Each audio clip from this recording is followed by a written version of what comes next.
vocês conseguiam ver uma perspectiva de crescimento, ou esse crescimento dentro do esporte que eu falo, ele aconteceu de uma forma natural? Como é que foi esse... Você falou em uma paixão, né, que foi descoberta.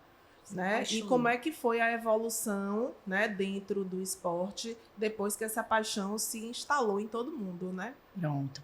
Na época, ninguém conhecia muito, nem o stand-up paddle, nem a canoa havaiana, né? Cissa foi uma das pioneiras também. Cissa que está aqui, a gente já se conhece desde aquela época.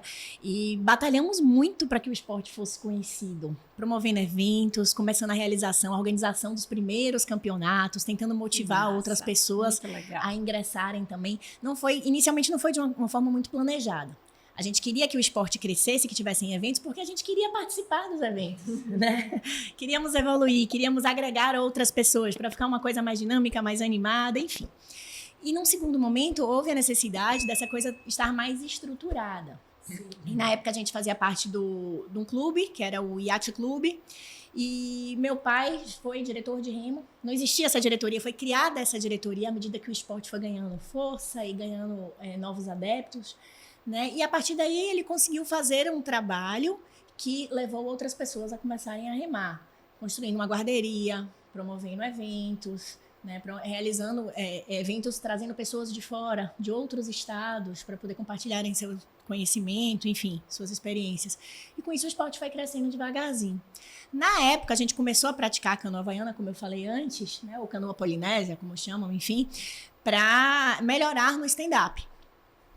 Mas, aos pouquinhos, a canoa foi ganhando um papel maior em nossas vidas. Não como clube, a gente não pensava em ter o nosso próprio clube. A gente só queria estar ali remando junto. Né? E a Quirimurê começou com uma equipe. Então, a gente tinha uma equipe mista.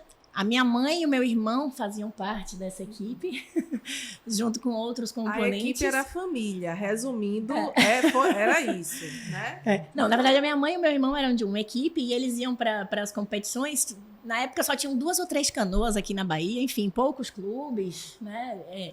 Tava muito no princípio mesmo.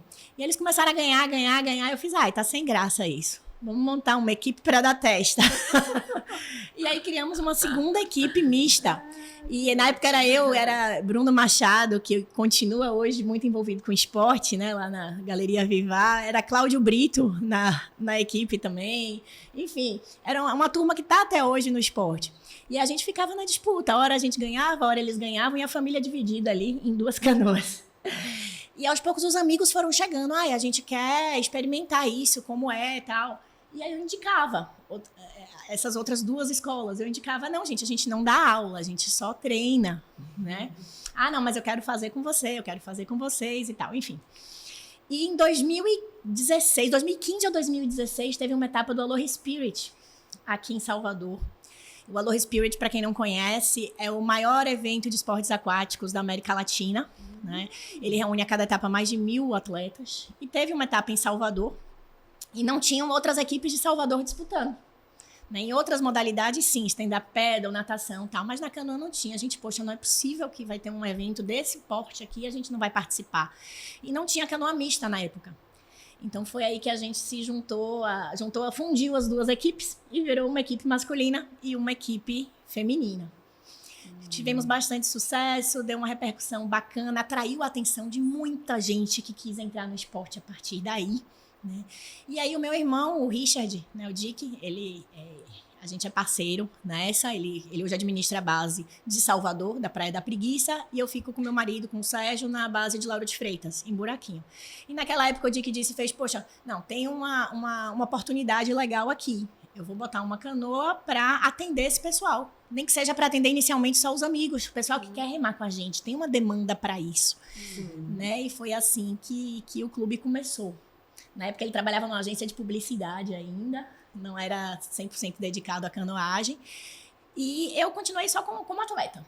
Né? Eu dava suporte a ele no que ele precisava, mas eu tinha ali a minha equipe feminina, a gente participava ainda de algumas competições como equipe mista, mas só como hobby mesmo e como uma coisa que me fazia bem. Eu não enxergava isso como um negócio. Né? Naquela ocasião, como ainda aconteciam poucos eventos aqui, eu já viajava o Brasil todo, competindo, fazendo treinamentos, fazendo clínicas, mas muito mais para uma realização pessoal minha. Eu não enxergava ainda como uma oportunidade profissional. Né? Sim. E aí o Richard tocou esse clube de Salvador por 4 anos, né, somente na base Salvador. E eu comecei na pandemia. A base Buraquinho começou no meio da pandemia, né?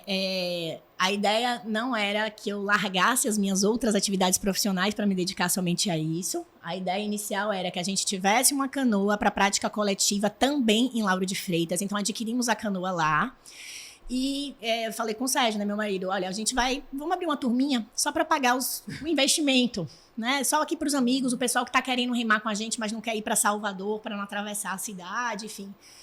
E aí fizemos uma cerimônia, um ritual havaiano. Sempre que uma nova canoa chega, você batiza a canoa, né? Você bota uma mistura de água doce com água salgada, tem cânticos havaianos, se fala muito ali sobre a alma da canoa, né? Enfim, fizemos essa cerimônia. E aí, boca a boca, né? Lauro de Freitas, apesar de ser uma cidade enorme, parece uma cidadezinha pequena de interior, todo mundo sabe de tudo. Marcamos essa cerimônia havaiana e apareceu um monte de gente. O amigo do amigo, o primo, a pessoa que passou no clube e descobriu que ia ter, enfim. Eu sei que a gente saiu dessa cerimônia havaiana com as turminhas que a gente estava se propondo a fazer, preenchidas e uma fila de espera de gente que estava querendo começar a treinar.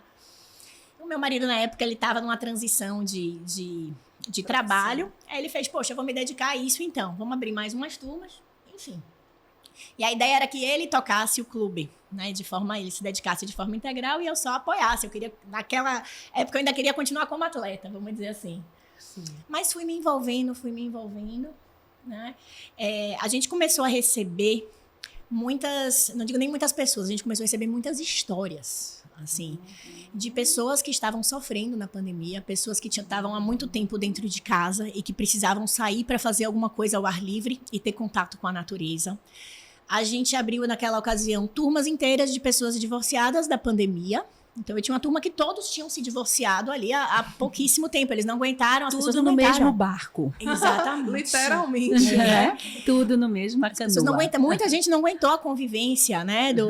Daquele período de recolhimento, enfim. A gente teve casos de pessoas que...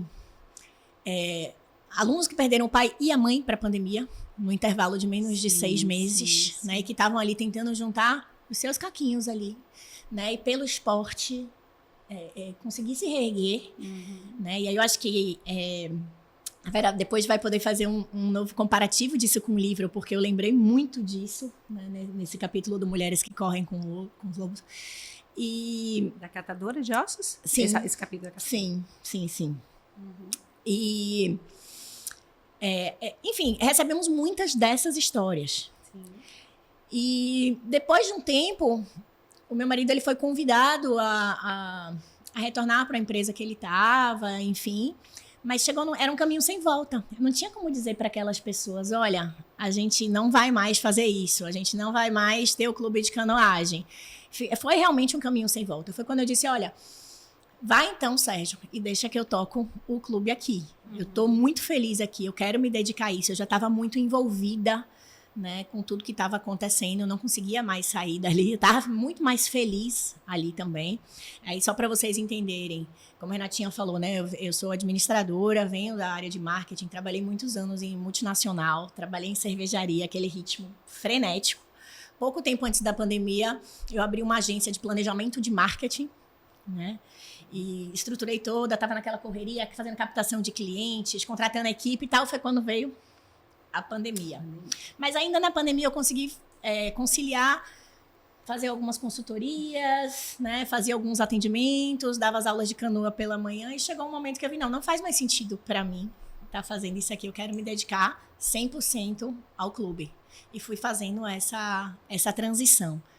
Agora, não foi uma coisa assim planejada, né?